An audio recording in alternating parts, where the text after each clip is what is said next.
That would be great.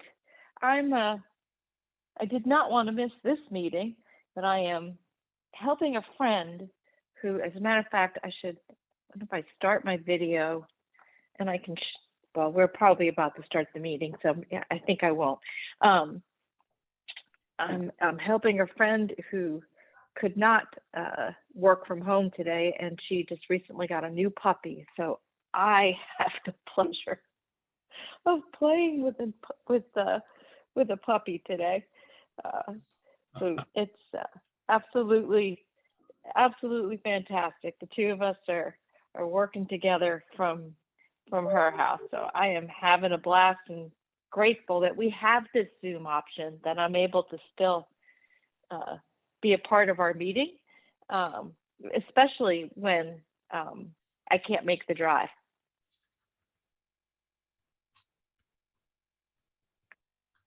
I like Zoom because the last Rotary president who didn't have an accent is appearing as our speaker today. Harvey, only you would say John doesn't have any kind of accent. He doesn't. He's a Hamilton County boy. What can I say? That's right. Thank goodness they finished that interchange at 24 and 75 when I was coming back from Nashville this weekend. Well, did you notice when you were coming back from Nashville that there's some barriers on the right-hand side as you approach Chattanooga, because they're now doing changing the interstate intersection there to go for 24 over to Red Bank and downtown. They're going to have another off-ramp there through that old U.S. pipe company. So That's the first time I've purposely stayed on 24. I usually get off and cut through the backwoods, either on going over through Stevenson yeah, or yeah. taking 41. Well, 24 is not bad these days. So No, pretty quick. These people down here don't know what we're talking about, John. that's okay. They don't know what they're missing either, do they? Harvey, I do know exactly where that interchange is, though.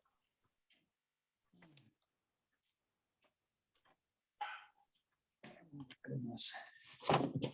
I thought They just spent, I think, 20 some odd $million or $30 million or something like that, and there's been another 12. I mean, road construction is extremely expensive. spoken like an engineer and a taxpayer. Yeah.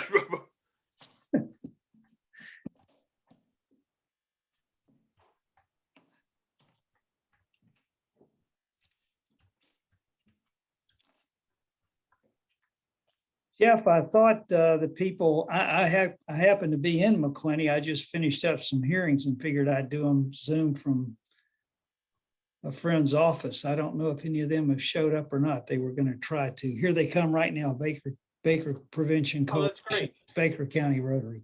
It was great, Harvey, that you invited them. Well, no, somebody else invited them. I think Sean decided to invite everybody in the area. Well, West Jax was our sponsor club and your president was a charter member here. So we think West Jax is special.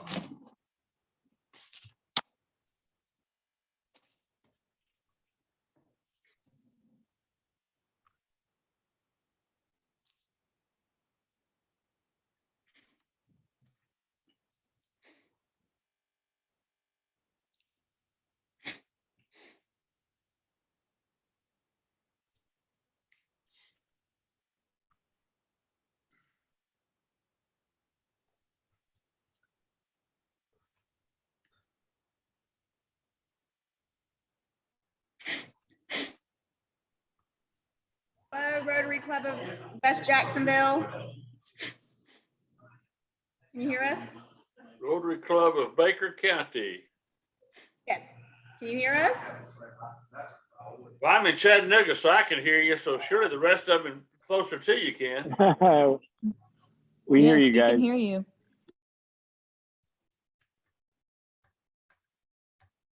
Okay, we're gonna mute because it's loud in here. Tracy, you got your new badge on, don't you?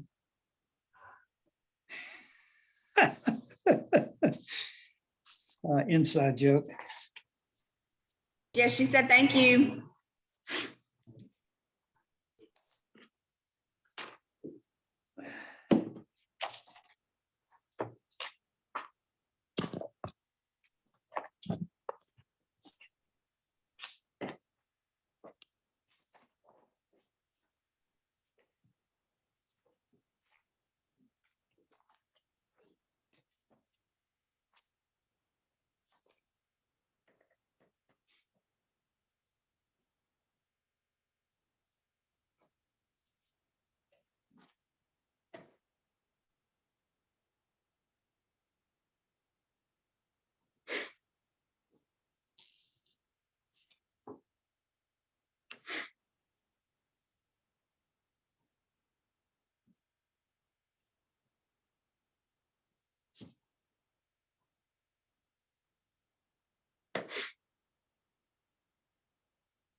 Marshall, we can't hear Ike.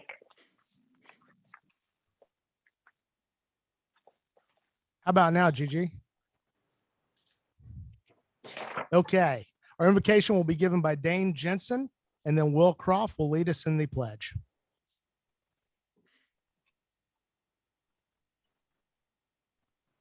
Good afternoon, everybody. If you bow your head.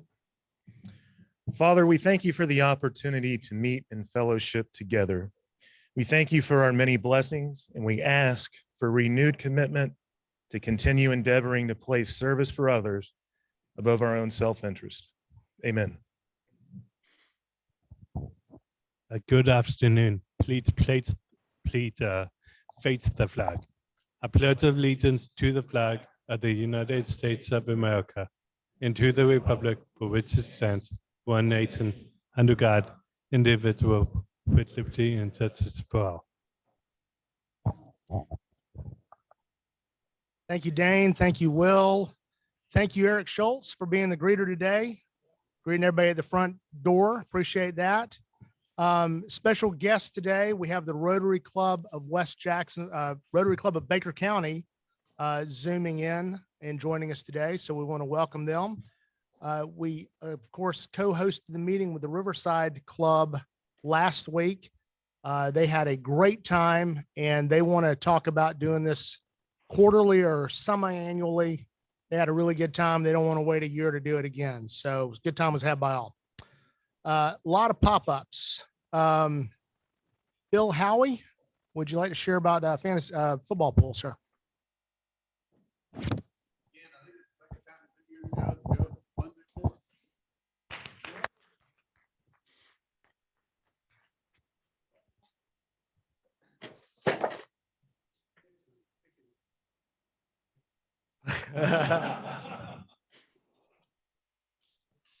Joe Everly wins this with alarming frequency.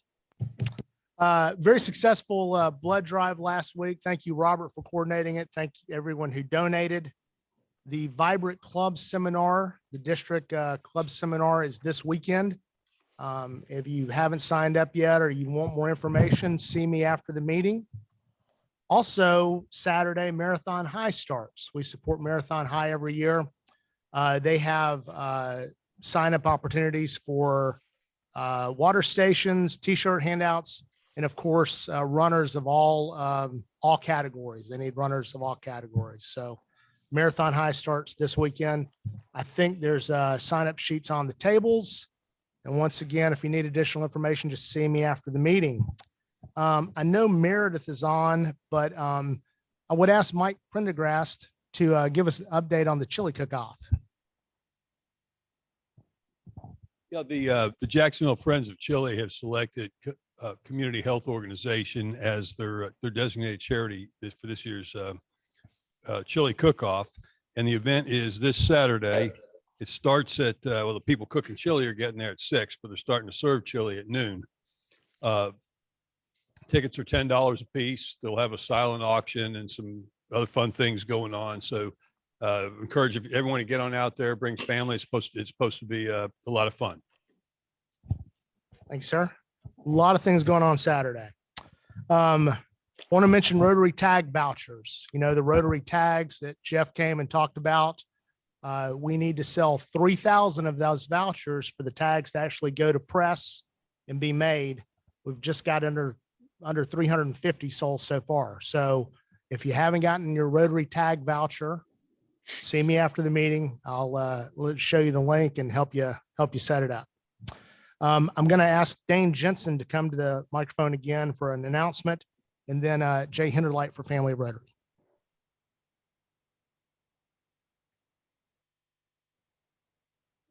Well, good afternoon again, everybody. Fellow Rotarians, it's with a heavy heart that I report that Joel Chapman, Patty's husband of over 40 years, passed away this past Friday afternoon. If you knew Joel, you knew he was a talented golfer, possessed an excellent sense of humor, loved Patty, his Florida Gators, the Chicago Bears, and God bless him, the Jacksonville Jaguars dearly. On a personal note, Joel and I shared a lot of common interests in football, golf, movies, and fishing. He supported me in anything that I ever did. He was like a father to me, and I will miss him greatly. On behalf of Patty, I did want to say and thank you all, the club in general, for the flowers, the well wishes, cards, and all of the support. If you wanted to reach out to Patty to send a gift, flowers, or card, I have her address. If you'd like to send an email, I know that would be much appreciated too. So thank you very much. And with that announcement, I'll turn it over to Jay with Family of Rotary.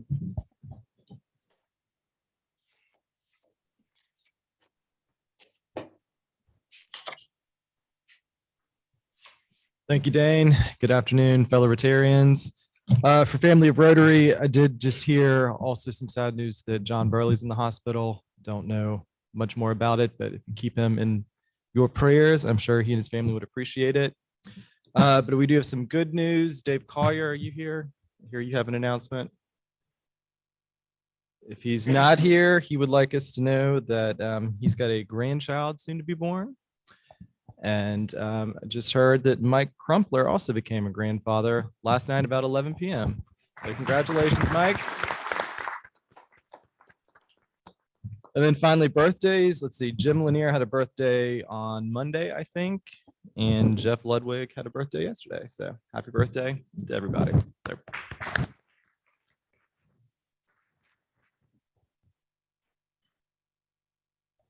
Thank you, Dane and Jay. Sergeant of Arms report, Rahul Sharma, followed by program introduction by President-elect Sean Asmuth. President Ike, thank you very much. As part of Rotary's theme to serve others, to change lives, it is my honor to each week welcome visiting Rotarians and guests as they are welcome to our club. Before I do so, I'd also like to say special thanks to our digital producer, Joe Springer, for putting together today's broadcast so our patrons on Zoom are able to also follow our program today. Also on the webcast that I would like to recognize as part of the program, District Governor-elect Jeff Michaelman also joining us. We appreciate you, Jeff, for your leadership presence and best wishes to your future. As now back to our club, Dan Griffin has a guest, but it's a family member, so blood is thick. Dan, I'm coming over to you right now for you to introduce your daughter. Thank you. I'll bring today my daughter again, Kayla Yeager. You can stand up there. Thank you, Dan. Welcome, Kayla, to our club again. Family here as always, so thank you. Also, I'd like to thank our starting lineup of Rotarians that stayed true to their responsibilities and helping uplift the culture and atmosphere that is Rotary Club of West Jacksonville. I will say today, all of my thoughts, prayers, and feelings are with Patty Chapman. Okay, that's where our mindset is, and Patty, we're with you. Okay, at this time, I'd like to welcome up to the podium to introduce our featured speaker, Sean Aspen. Sean. Great, thank you so. Whoops. I may have just turned this off. Can you hear me? Great, thank you so much. And I agree, Patty, my thoughts and prayers are with you and your family. So good afternoon, everybody. Wonderful to be with you and wonderful to have our virtual guests with us. It's my honor and privilege to introduce our guest speaker to you today. And I smile because I love our speaker. I was trying to remember the first time I met him, and I'm pretty sure it was in a car riding to a place called Wolf Bay Lodge down towards the beach at the Gulf Coast. And I could not believe how energetic he was and how enthused he was about Rotary. So with that, I'll say that our guest speaker has been a Rotarian since 1976. And you've all seen his bio. And to read it to you would take the entire time that he has to speak. So I won't do that. But he's our past Rotary International president, serving in that capacity for 2016 and 17, currently serving as chair of the trustees of the Rotary Foundation. He's held just about every role you can hold in Rotary. I'm not sure there is one that he hasn't held. He's chaired things like the Rotary International Convention, the Rotary $200 million Challenge. He's won the Rotary, or been awarded the Rotary Service Above Self Award, the Rotary Foundation Citation for Meritorious Service, the Rotary Foundation Distinguished Service Award. You might not know that he was also named by the White House as a champion of change back in 2013. He and his wife, Judy, who is special in and of herself, are benefactors of Rotary Foundation and members of the Arch Clump Society. They both epitomize the motto, service above self. When I thought about how to introduce John today, I thought, well, what are some buzzwords that, what are some of the things you think about when you think about John? And I thought, well, he listens, he cares, he takes action, he's enthusiastic, he's passionate, he's devoted, he's dedicated, he's energetic. He's like the little Energizer bunny. I do not know when he sleeps. I'm not sure that he does. He's responding to emails, it seems like 24 hours a day. He rarely, if ever, says no to something. He never ages. I don't know how you do that, John, but I wish you'd teach me, because you're aging less than I am. He brings people together for fun, which is great, and for causes to take action. He rolls all this up and he takes action, and it's just admirable. He and his wife, Judy, literally travel the world on behalf of Rotary.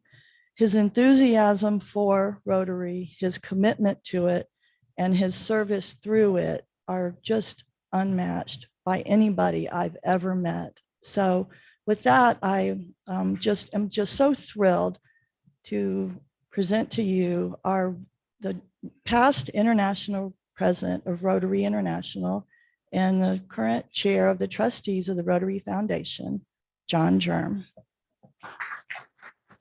Well, thank you. Thank you very much, Sean. It's a pleasure to be with you. And, I think we all age 1 year at a time. So that's about the only thing we could do. I have lost a lot more hair than you have, but that goes with this new virus going around called AGE. Jerry talked about he caught that virus and had to change homes because of AGE. So I think we all have that, but at least we're looking at the sunny side and everything, and have opportunities to continue to try to change lives and do good for other people. This is Foundation Month.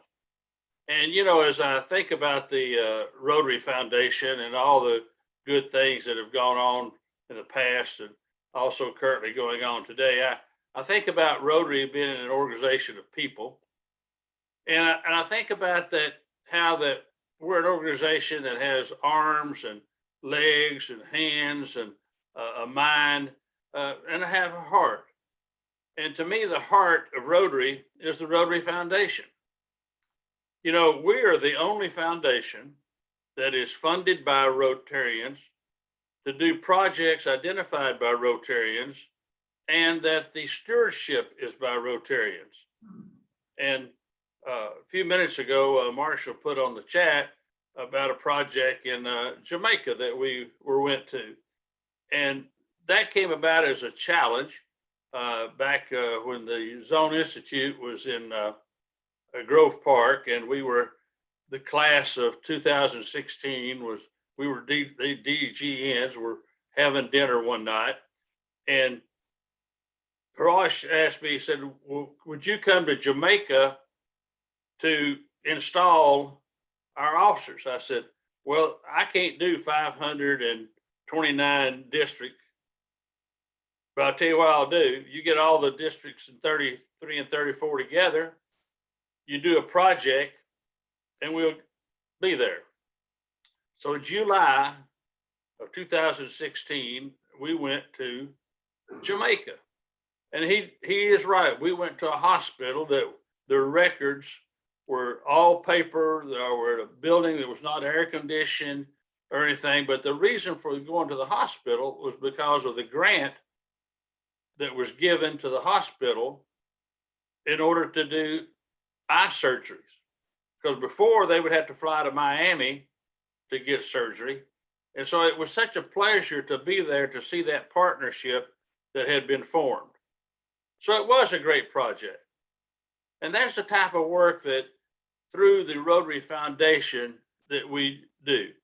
We also did a park when we were there, painted park benches, planted trees, and had a fantastic time with fun and fellowship, while at the same time, during my year, we had the theme Rotary Serving Humanity. So that's what we were doing. Now the theme for this year is changing lives. And I think that that's what we are doing, because everybody that is touched through Rotary and the Rotary Foundation changes someone's life. But I think we need to realize also that we just celebrated in October World Polio Day.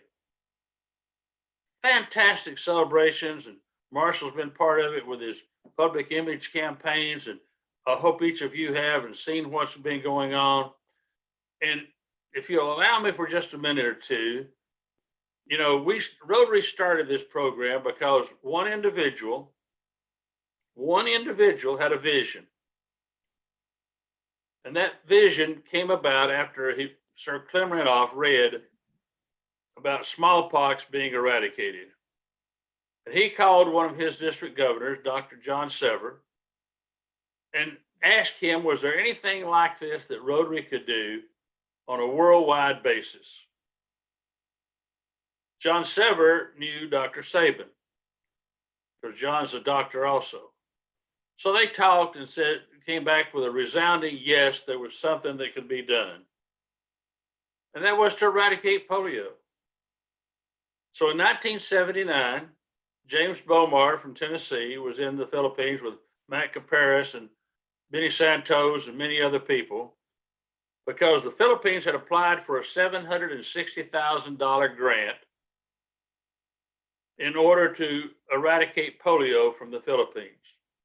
Now that meant they had to buy vaccine and vaccinate 6 million children in the Philippines. Jim told me, he said, you know, when I was there doing that, had this bottle in my hand, a little squeeze bottle that you use for the drops vaccine. He said there was a tug at my pant legs. He said, I didn't look down because I didn't want to spill that vaccine.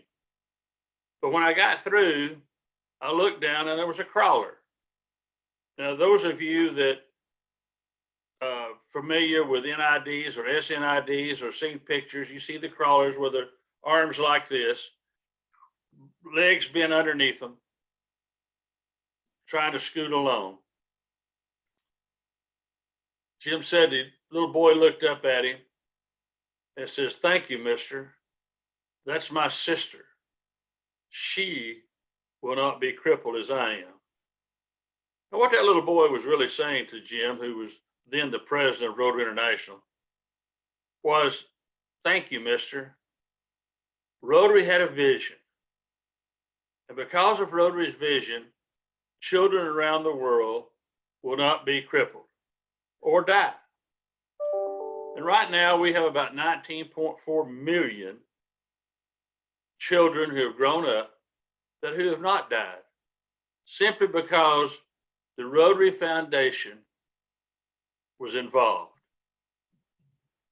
Some of you can remember when polio was rapid in this country until the 70s. We didn't go to public swimming places. We had to be careful about swimming in the rivers or in the streams, simply because we didn't want to get polio. Our parents kept us from associating the summertime with a lot of children because they didn't know whether they had polio or not. So we've come a long way since 1979. 1982, Rotary took that success to the World Health Assembly. The World Health Assembly would not even let Rotary in the room to talk about it because they said Rotarians do not have continuity. We've never worked with a non-governmental organization. So we don't believe you can do this. But that didn't deter Rotary, did it? Because we set about in 1985 to raise $120 million, which at that time was the estimate to eradicate polio from the world. We didn't raise $120 million because, you know, the fundraiser experts said you can't do it. You've never done this. Even if you were to get to $120 million, you wouldn't collect it all. Well, he's right. We didn't raise 120 million. We raised 247 million because Rotarians knew that vision was going to help save children and change their lives, transform their lives forever. We collected all of it. But there was a slight miscalculation, and that wasn't enough money. So we had another fundraising drive. And in 1988, the World Health Assembly said, yes, we can do this. They made eradication of polio a top priority. So we formed what was called the Global Polio Eradication Initiative, GPEI. WHO, UNICEF, CDC, and Rotary. Remember, it was Rotary that started this. Rotary that had the vision through our foundation to do this. And we're doing it. Well, in 2007, we had a blessing from a man that has more money than but 8 countries in the entire world. And he said in November of 2007, I sent you $100 million wire transfer we got. Now here's a man that could do anything he wanted to. And I asked Bill one time, why did you give that money to Rotary? You could have given it to WHO, you could have given it to UNICEF, you could have given it to the countries. You could have started your own organization. And he said, John, it's because Rotarians have the passion. Rotarians have the commitment. And Rotarians have boots on the ground. So our journey's been long, it's been hard, it's been difficult. From 1,000 cases a day in 125 different countries to right now, 2 cases, 2 countries. Afghanistan, their last case was January the 1st of 2021. Pakistan, their last case was January the 27th of 2021. Both countries are working extremely hard, along with partners, in order to eradicate this terrible disease that strikes children around the world. Afghanistan, starting November the 8th, the Taliban has said that we're Rotary and its volunteers and the workers were WHO and UNICEF can actually go back to door campaigns. 10 million children we've got to reach during that campaign that starts November the 8th. In Pakistan, there's 40 million children that we have to reach. And look what we're trying to do now with COVID in the United States, at the number of children that now that the vaccine has been approved that we have to reach. Rotary cares. Rotary is the basis of a lot of strength, education, and projects around the world.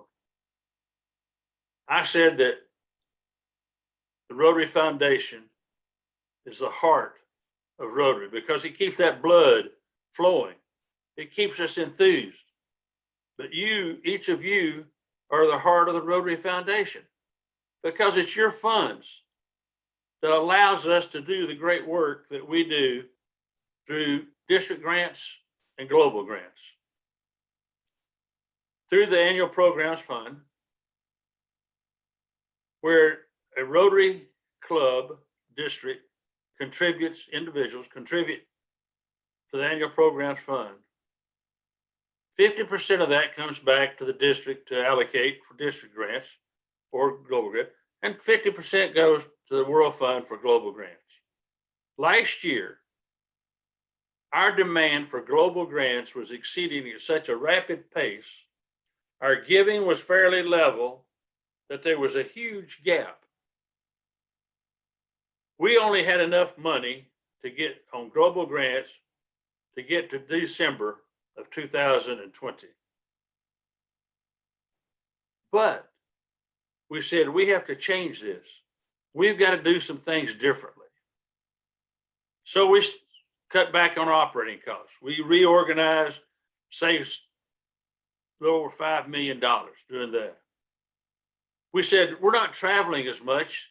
Why don't we take some money out of a reserve and put that in there? But at the same time, since Rotarians are not traveling, the board are not traveling as much, and we've got cut back on operations there, why don't we challenge them to match what we do? So the Rotary Foundation put up $7.5 million of its reserves, challenged the board, and they gave us $7.5 million. So we had about $20 million that we could extend the grants. We thought that would get us through June. We were wrong once again. But last year, we ran out of money in May. Last year, we funded 2,067 global grants. We could have funded more. We could have funded more scholarships. We just didn't have the money. So as we talk about Foundation Month, and you hear a lot about raising funds, funds are necessary if we're going to continue to do the good work. But it's not the money. It's what that money can do. The lady in Jamaica that did the first surgery was able to see. You did that. The water project I visited in Lebanon, where they're getting clean water to all the schools, because one Rotarian had a vision to provide clean drinking water to every school in Lebanon. I was there to see the smiles on the faces of the students. I was there to see the notebook computers that they had that had a Rotary emblem on the back of them. I was there to see the town officials congratulate Rotary on the great projects that Rotary was doing in Lebanon. You weren't there physically, but you were there because it was part of your money that made these projects worthwhile and made them successful. So yes, we have fundraising efforts to raise money for polio, because we still got to raise $50 million a year. Gates will give us $100 million if we do that. We just awarded grants of $50 million to UNICEF and to WHO, because they have to apply just like a district does for global grants. In January, we'll get $100 million from the Gates Foundation, and then we will allocate that, half of it in January, the other half in June. We're making a difference. What originally was thought to be $120 million is now $930 million a year, because we still have to vaccinate over 400 million children a year throughout the entire world. We have to provide surveillance in 72 different countries until there is no more polio. The GPEI has a new strategic plan. That new strategic plan says that by end of 2023, that we will have eradicated both the wild and the vaccine-derived polio viruses from Afghanistan and Pakistan. It also says that we will have eradicated all of the vaccine-derived polio viruses from all the other non-endemic countries. And then by 2026, we will in fact be able to have the world declared polio-free. That would not be possible if it was not for the Rotary Foundation and for each and every one of you that are Rotarians, that are the lifeblood of our foundation. But what about our Peace Fellows program? We're graduating 50 master's students every year. And because of one individual that had a vision, we are starting a new program in the Middle East and North Africa to establish a peace center in that part of the world that we all know is so tormented and so torn up and war torn. $15 million this one individual gave because he's been interested in peace centers. He knows that those over 1,200 individuals that we've graduated so far are doing work in peace and conflict resolution. Well, we're doing a new program this year called a program of scale. We're putting up $2 million of World Fund money over the next 3 years or so to work with Rotarians in Zambia and the Zambian government on a malaria program to eliminate malaria. It is possible. The World Vision organization is working with us on this, as well as the Gates putting up $2 million. So we got the your money has been leveraged from $2 million to $6 million. Programs that are sustainable, programs that we can be proud of, just like our education programs on building toilets and providing sanitation facilities for girls under 10 years old in a lot of places in the world, so they can't go to school because of their menstrual cycles and so forth, so they don't have private bathrooms. We're doing that. We've added a 7th area of focus called the environment. A lot of people are interested in improving our environment. So we're now doing grants there. We're allowing Rotary actors in January to start applying for grants through the Rotary Foundation. We're building an environment. I got my tongue twisted that time. We're building an endowment 2.025 billion. Can you imagine what if we were just getting 5%, not 8, 10, or 13 like we did this past year, but if you were getting just 5%, that the amount of money that we would have on an annual basis, just like the Paul Harris Society, if somebody gives $1,000 a year for as long as they can, and I know you have about 9 or 10 people in your club that does that, just know the base that starts. Just know that your goal has already got $9,000 to start with. And just think of what that can be leveraged into. The same thing with our benefactor program, our bequest society, AKS society. And I know you've got a member of your AKS from 1986. Just think of what that investment has done and what it is continuing to do on an everyday basis. So our goals this year is to raise $50 million for polio eradication.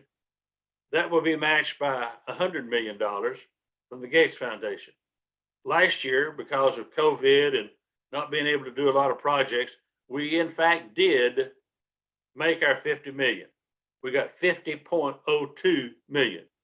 It's kind of like a football game. We got over it 2 seconds to go. At the end of the game, we got our extra money in order to make the 50.2 million.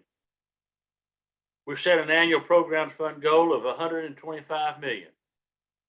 We're asking every Rotarian to contribute something to the annual programs fund at the ability that they feel they can do. We're not saying it's $100, $50, $10, or $1,000. We want to average at least $100 per member around the world. Some can give less, some can give more. But we're saying at least give what you feel that you can do in order to do that. We've got to finish our endowment. Right now we have about $1.55 billion in our endowment. And we need to get to that 2.025. So we're asking people to seriously consider the Bequest Society, consider AKS, consider major donors, consider all the different ways that you can give money to one of our areas of focus, just like the fellow with the Peace Centers did, so we can get $95 million. We have Rotarians that are in specific projects, water, sanitation, literacy. So we're going to set a goal of $40 million for those projects direct. Total goal this year is $410 million. It's like I said, it's not about the money. It's about what that money can do and how we can continue to change lives around the world. Each of us can look around our own communities. We can probably find people that cannot read the directions on their medicine bottles. It's up to us to help to change that. We can find people that are not going to school or they're living in poverty. Yes, in the United States of America, we have people living in dire poverty. We can change that through the Rotary Foundation. You know, we can measure the success of our projects, and we do.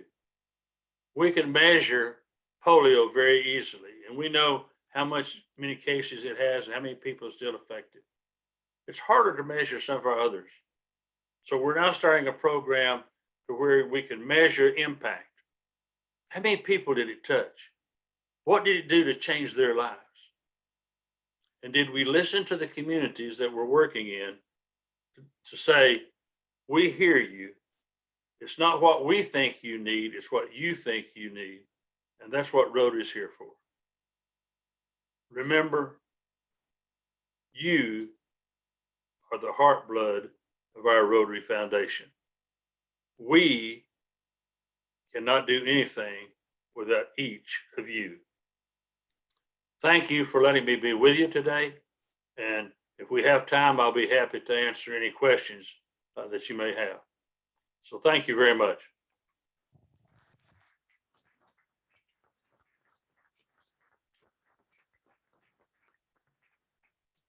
At this time, I'll ask Rotarians if you have a question for President John Germ, if you could just raise your hand and I can walk a microphone over to you. If there are no questions in the room, I'll look over to Joe Springer if there's any questions submitted via the webcast, and it doesn't appear to be, but we do have a question here from past President Ed Lombard. Ed.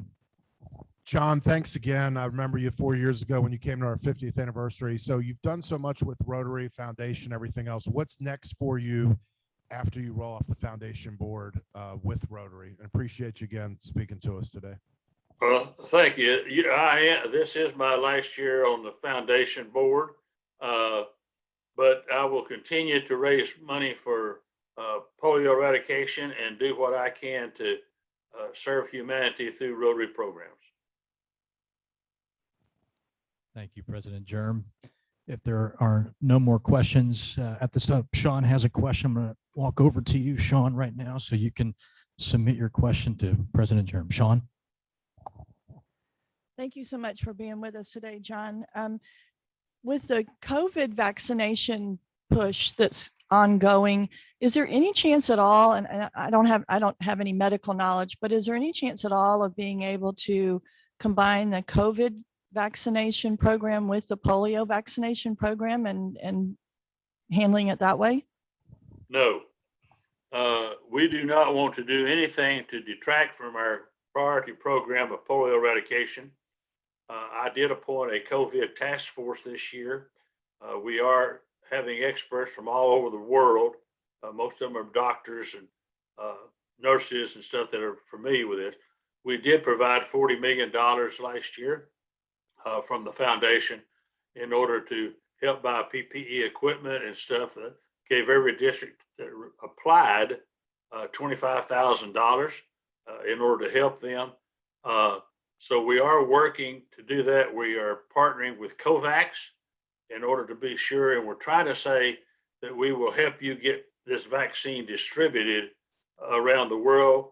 The healthcare workers are being trained in order to provide that vaccine, COVID vaccine, because it is an injectable kind. So a lot of our healthcare workers cannot do that, but we are using our surveillance system and other things, but we're not going to combine the two to detract from polio. An inspiring presentation from past Rotary International President John Germ. How about another round of applause for President John Germ? Well, thank you very much. And every one of you have a blessed day. President Ike, back to you. Thank you, sir. Thank you, John, so much for being with us. We really appreciate it. We appreciate all the visitors today. Rotary Club of Baker County, thank you for dialing in with us. Get out and buy your Rotary tag voucher. And there's a lot of Rotary activity happening Saturday. So I'm sure I'm going to see some of you guys on Saturday.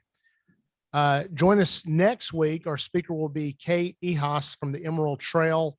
I've heard this presentation. It's very, very good presentation. Must see TV. So make sure you're here next week. Kate Ehas. I should have mentioned earlier, go Braves, World Series champions, chop on. I was up all night like a lot of us were. It was a great, great night.